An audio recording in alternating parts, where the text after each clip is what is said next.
I'd like to talk about recent changes in the world's forest. Uh, One is reduction of total forest acreage. In the tropics, rainforests are turned into cattle pastures or palm oil plantations. In the Pacific Northwest, including California, forests are logged.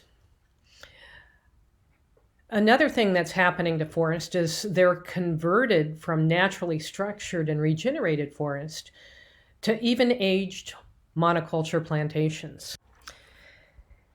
This means the original forest, which consists of many different species of trees that are different ages, is converted to a forest where all the trees are the same age, the same species, and genetically similar.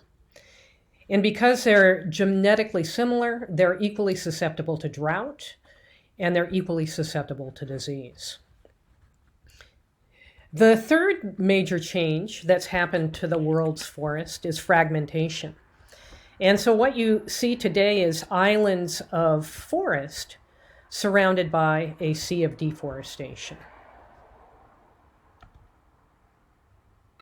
This is a National Geographic map that shows forests in the United States in the year 1620 compared to the amount of forests left in the United States in 1990. And if you'll notice, in 1620, the entire East Coast was pretty much covered in forests.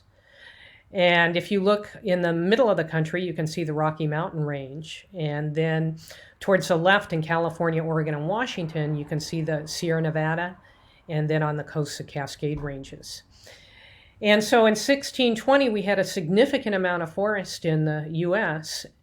And by 1990, look at the dots. You can see some dots on the East Coast in the Appalachians. And then you can see high country remnants in the Rocky Mountains. And then in the Sierra Nevada, you can see high country remnants. And in the Cascades, all you see is remnants of the original forests. Guilford Pinchot was the first chief of the United States Forest Service, and he brought the concept of forest management based on sustained yield from Europe to the United States. This was calling for growing trees as crops and harvesting them sustainably. And that is kind of the mission of the Forest Service today. Here you can see some of the forestry practices that go on. These are clear cuts in Targhee National Forest just outside Yellowstone National Park.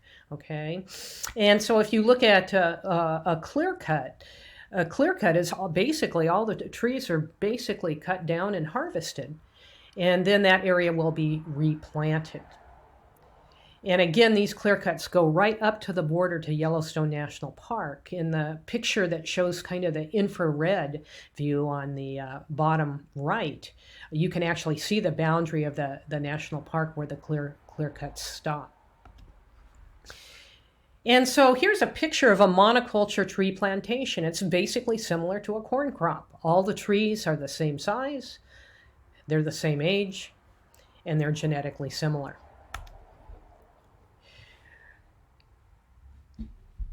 The lands that belonged to the Forest Service, there was not a great demand to log them until the 1940s after World War II. Before that, most logging was done on private land because private land was at lower elevation and you had much higher growth rates for the trees. This is again a picture from National Geographic showing you Olympic National Forest in Washington in the 1940s. And notice that it's mostly old growth. There is some private land, some inholdings there, and some other habitats there, but basically mostly old growth. But after World War II and the GI Bill, people had more money to buy houses, and that's when tract housing was basically invented, where you could create a lot of houses very quickly for very little cost. And so timber demand increased significantly beginning in the 1940s. And so by 1962, if you compare, you can see quite a bit of logging had taken place in Olympic National Forest. And by the time you get to 1988, you basically have fragments of forest surrounded by a sea of clear cut. And so let's look at that again. Here we have 1988, 1962, and 1940s, where the area was mostly forested. And so in basically a period of about 40, a little over 40 years, most of the forest in this area disappeared.